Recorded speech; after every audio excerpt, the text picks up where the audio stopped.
I want to thank Secretary Diaz for being here today with us and getting us started. This is a proper place for us to be. This is at Woody Williams' Gold Star Monument, as you know, and he's worked very hard for veterans for the last half a century, I believe. And with the service he's given to our country, and right now, I would hope that Woody is in all of your prayers, and you're all thinking about Woody at this point in time. We had a chance to visit him yesterday, had a real nice visit, and he's as optimistic and chipper as ever, as you know. But his prayers will be greatly appreciated, I'm sure.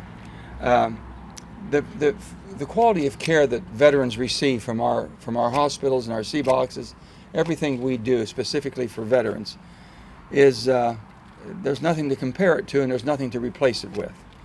So in 2018, there was a piece of the Mission Act, they call it. We were trying to improve the quality of care throughout. With that Mission Act, they put the AIR Act inside of that, which basically was a review process.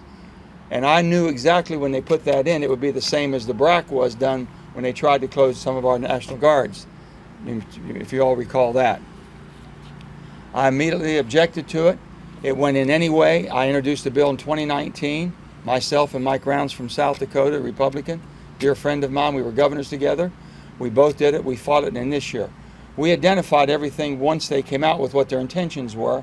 I think a lot of you have seen the report that came out and what they wanted to close, how they wanted to change some of the services. And we said this will be destructive, truly destructive for rural America and rural West Virginia to have the quality of care that we can give in our veteran services and our veteran hospitals. So I'm here basically to say that we fought. It was something worth fighting, and the veterans is something that brings us all together. It's the only thing that we have that crosses both party lines to find what's best for America, because of the people willing to put the uniform on to service. And that's what's so special about it. And I've always said my state of West Virginia, you all have given me bragging rights, one of the most patriotic states in the nation. We have more veterans per capita than most any other state, fought more wars and shed more blood for the cause of freedom than most any other state. So we've given our all. On top of that, we've mined the coal that made the steel that built the guns and ships.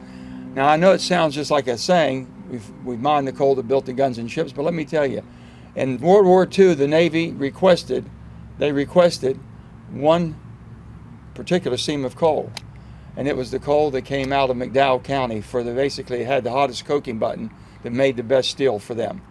They requested that specifically when they were building their ships and guns. So I know what we've done for our country.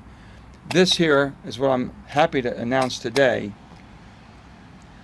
that I've been able to secure a bipartisan agreement. And how that works is in our committee. So as I told you, we had the Mission Act, and in the Mission Act had the AIR Act. The AIR Act had to have nine appointees, which would be appointed by the President and then confirmed by the Senate. So I was able to get John Tester, myself, and Mike Rounds. We were able to get our whole committee, which is a bipartisan committee of the VA committee, which I serve on. And then we got Jerry Moran from Kansas, who's the ranking Republican, and John Tester is the chairman of the committee. We got them to agree that we're going to kill the AIR Act by not appointing any commissioners whatsoever. So it has died by its own weight. They can't have anyone recommending, anyone enforcing any of the rules until we have it completely taken off the books. So right now is a good day for us not to have to worry, does our Clarksburg get changed and transformed? Does Beckley? Does our Huntington, Woody Williams facility? Are we going to be changing in Martinsburg and closing C boxes? None of that's going to happen. We can concentrate 1,000% on improving the quality of care of each one of our facilities. And that's really what it's all about. I think it's a great day. I really do. And I'm just so tickled with it. I really am. So I think all of you should be too. But this was a group effort. We were able to get it done, doing it in a bipartisan way.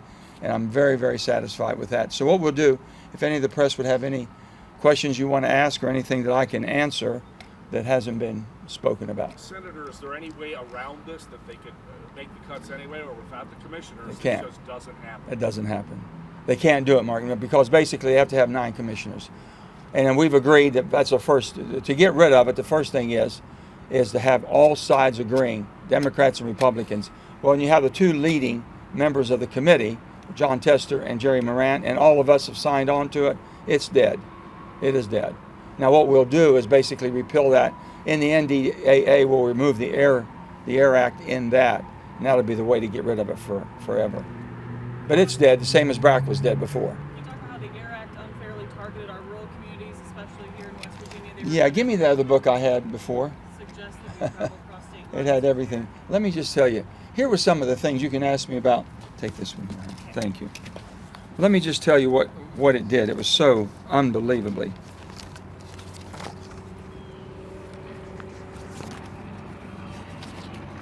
I just had it because I was reading through it myself.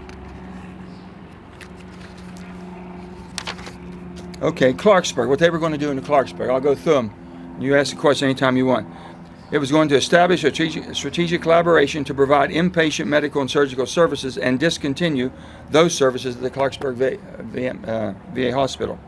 Converting the emergency department at the Clarksburg VA to an urgent care center and discontinue those services at the Clarksburg VA. It was going to modernize community living centers at Clarksburg, establish a new community-based outpatient clinic in Buchanan, relocate to Westover, Seebach, to better location somewhere else. They're talking about Monongalia County. Relocate services and close Parsons operation outpatient sites. Those are very rural areas. Now, what they were going to do in Beckley. They're talking about constructing a new Beckley VA with community living centers, adult daycare, non-surgical outpatient services, establishing a strategic collaboration to provide inpatient medical surgical services and outpatient surgical services, but they were going to discontinue those services at the Beckley VA. They were relocating emergency department services to community providers, but they were discontinuing those services at the Beckley VA. And they were talking about another an outpatient operating site. In Huntington, they were going to establish a strategic collaboration to provide inpatient medical surgical services, but didn't discontinue. All this is going to be discontinued in the hospitals that we currently have. That was the problem. And then they were going to convert the emergency department, and they were going to discontinue those services at the VA. So basically, we'd have a shell of a building. That's it. There'd be no services in it. So that in Martinsburg, they were going to relocate all services to Franklin OOS, and they were going to close Franklin. Anyone ever been to Franklin? It's a very, very remote area. These were things that just all through the country were happening, and they were in some of the most remote rural areas. So this is what has been stopped. They will not have any members at all. We've all agreed there will not be any confirmation votes, whatever. So what we have to do now is get the vehicle, the National Defense Authorization Act, and put the absolute closure of the Air Act in that. But it's dead. It is dead. Anybody else?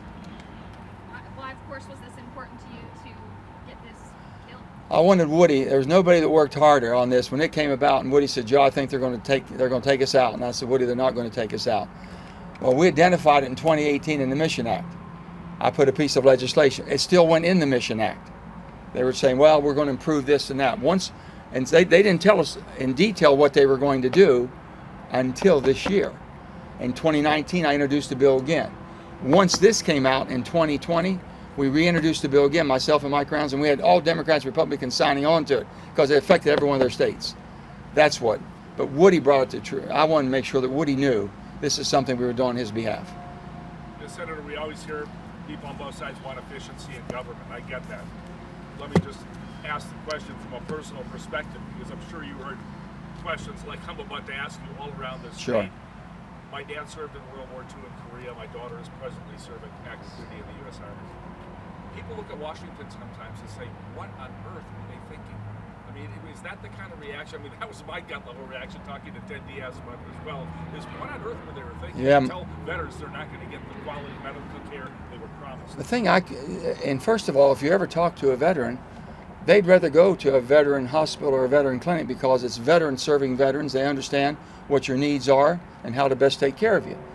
That's the thing we can't replace in the public service. In the public hospitals, we don't have that dedication or that knowledge or experience level about what VA and VA care. That's why we fought so hard not to get rid of it, not to change it. I can tell you one thing, we're having more geopolitical unrest around the world that's going to demand more of our West Virginians being alert and ready and being put in parts of the world in harm's way. I want to make sure that we can serve them and they know that we're going to serve them when they come back. and they, God forbid, they need a lot of help transitioning. This is something, the dollars that we have invested, and we already have the system in place. We just need to upgrade the system. If they're going to let it die by 1,000 cuts by not fixing and not enhancing the services or expanding them, then they said, well, we can give it better somewhere else.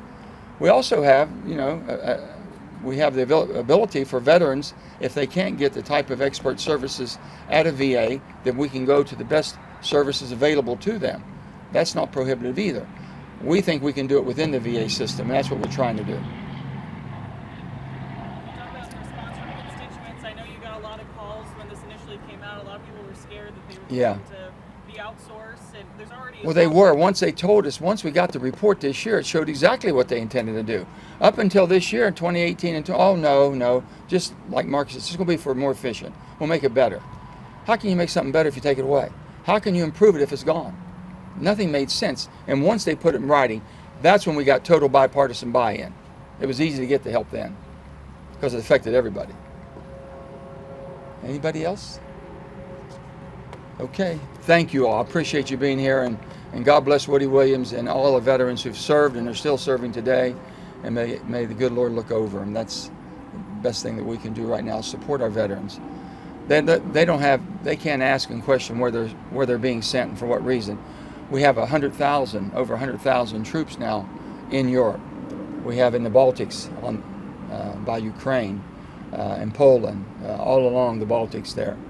And who knows what's going to happen there. It's not a good situation. It's not going to end anytime soon. It's not going to be pretty. But we're going to fight. The main thing I want to make sure you know, I am totally committed to Ukraine in any way, shape, or form that I can. And I want our country to be too. They're fighting for their life. They're fighting for their country. We've got to make sure that we stand with them. We have all free Europe standing with them. We have to have what we call it, the Marshall Plan, to go back and rebuild. They need to know that the free world is going to be behind them to rebuild their country, because they're willing to fight to the end. And God bless them, because they sure are putting up one heck of a fight. We'll give them all the support they need. Thank you all.